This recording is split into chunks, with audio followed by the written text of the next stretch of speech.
Hi ladies, today I thought I'd do a video for you on how to do the beading, which is across there, on part 3. Part 3 is a nice rectangular piece using lots of your colours, and there will be some other areas we can do some masterclasses in, as in the waves and the bobbles within the waves, and some spike stitch as well. But today we're concentrating on the beading. So what you need for this is a sample piece to practice on. So I did a 50 chain and 2 rows of double crochet. The next you need is your beads, and most of you have the Debbie Abrahams beads size 6, and the colour you need today is white.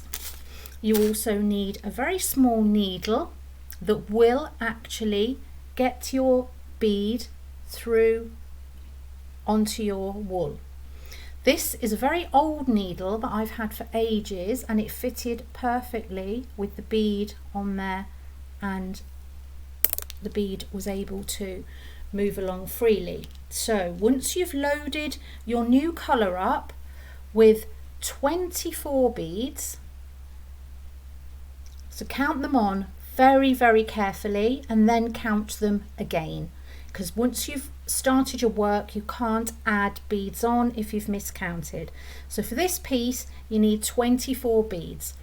Push them down except for one. You're adding these one at a time, so pull one of the beads up closer and then add your new colour in the usual way.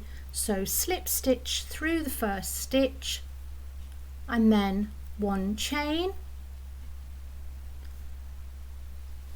and then a 1 double crochet, and that is your first stitch done.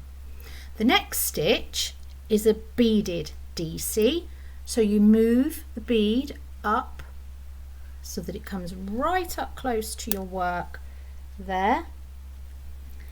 You then do a double crochet as normal, so put the hook through, pull the yarn, and what that does is that positions the bead in the correct place, and when you've finished your double crochet off, your bead is attached there and it won't come off. The next stitch in the pattern is a normal double crochet, so just do a normal DC into the next stitch and then slide another bead all the way to the top of your work so that it comes right up to the last stitch you did. You then do your double crochet as normal, pull the yarn through and finish it off. That then leaves your bead in exactly the right place. The next stitch is a normal DC, so you do that in the usual way. The next one is a beaded one. Before you start, pull one bead right up to the last stitch you did, and then do the double crochet as normal. This goes all the way along until you've done all 24.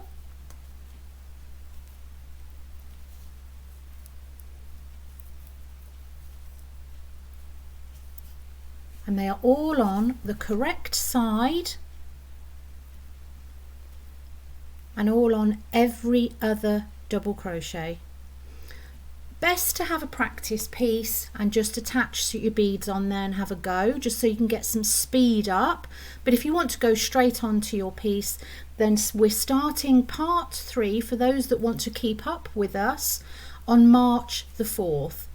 But maybe have a practice of the beading before then, so that you know that you're confident that your bead will go through your needle. I believe on Amazon there is a bead threader, so you can perhaps order one of those if you're struggling with needles. I do have some spare ones, so if anybody would like one, they're welcome to call round and collect one. And also make sure you have your Debbie Abrahams beads, or the beads you happen to be using. You can actually use any 4mm beads.